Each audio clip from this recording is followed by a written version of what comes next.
Welcome cricket fans. ये वाला match देख के खुश तो तुम बहुत होगे। अब बांग्लादेश के साथ मैच में तुम इतने सक्सेस कहाँ ही एक्सपेक्ट कर रहे होगे, लेकिन बांग्लादेश के कैप्टन ने पूरा ध्यान रखा इंडिया को पहले बैटिंग देके कि कम से कम मैच ही थोड़ा देखने लायक बना दिया जाए। इंट्रो देख लो फिर आगे बढ़ते हैं।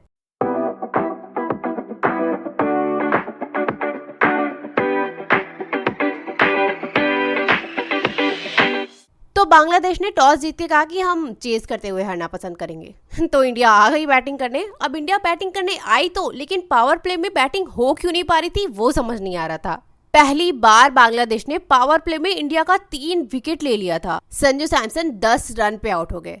वैसे चांसेस को यूटिलाइज कैसे करते हैं वो कोई संजू सैमसन से बिल्कुल मत सीखना भाई। संजू भैया क्यों नहीं हो रही बैटिंग? अब तो जस्टिस गैंग भी आपसे खुद जस्टिस मांग रही है कि थोड़े से रन्स बना लो और हमारी भी थोड़ी लाज रख लो। संजू के बाद अभिषेक शर्मा 15 रन पे आउट हो गए और अभिषेक शर्मा के बाद सूर्या 8 रन पे आउट हो गए। तो यहाँ हुआ पावर प्ले खत्म और इंडिया के लिए असली पावर प्ले शुरू, क्योंकि इसके बाद ही तो नीतीश रेड्डी और रिंकू सिंह ने जो सिक्सेस लगाने शुरू किए। नीतीश ने 9 बॉल पे एक 6 लगाया, उसके बाद तो जैसे सारी बॉल ही उनको 9 बॉल लगने लगी। 7 सिक्सेस लगाए हैं, 34 बॉल में 74 रन बनाए हैं और सिर्फ बैटिंग से ही नहीं बॉलिंग से भी 2 विकेट लिए, 4 ओवर किए और वो भी 5.75 के इकोनॉमी रेट से। और हाँ, ये याद रखना कि ये इनका दूसरा ही T20 इंटरनेशनल मैच था। अब नीतीश रेड्डी के आउट होने के बाद रिंकू सिंह ने भी 5 फोर्स और 3 सिक्सेस के साथ अपनी हाफ सेंचुरी पूरी की। एंड देन हार्दिक पांड्या और रियान पराग ने भी कुछ और रन्स जोड़े और फाइनली इंडिया ने बनाए 221 रन्स।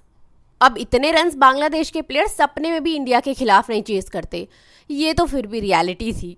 तो बस फिर वही हुआ, कोई 16 रन पे, कोई 14, कोई 11 और कोई 2 रन पे आउट हो गया। महमदुल्ला ही एक ऐसे बैटर थे जिन्होंने 41 रन्स बनाए। और इधर इंडियन बॉलर, इनके तो मजे ही मजे। 7 प्लेयर ने बॉलिंग की है और 7 को विकेट मिली है और उनमें से भी नीतीश रेड्डी और वरुण चक्रवर्ती को तो 2-2 विकेट्स मिली है। सीरीज तो वैसे भी जीत चुके हैं क्योंकि बांग्लादेश ने बनाए थे 135 रन और इंडिया 86 रन से जीत गई। अब देखो सब खुश हैं, लेकिन एक बंदा जिसका नाम हार्दिक पांड्या है खुश ही नहीं होना चाहता। भैया वर्ल्ड कप जीत गए, लेकिन भैया को अभी भी चैन नहीं है। कभी एटीट्यूड में नो लुक शॉट मार दे रहे हैं, कभी इतना बढ़िया कैच ले रहे हैं कि उसको डिस्क्राइब करने के लिए वर्ड्स ही नहीं बच रहे हैं। ये चाहते हैं कि जितनी बूइंग हुई है ना इनके लिए 10 गुना ज्यादा तालियां बजे इनके लिए, तब जाके कहीं तसल्ली आएगी। अब इस मैच के पॉजिटिव्स क्या क्या थे वो देखें अगर, तो देखो सबसे पहले तो नीतीश रेड्डी बहुत बड़े पॉजिटिव है हमारे लिए। 74 रन 2 विकेट्स।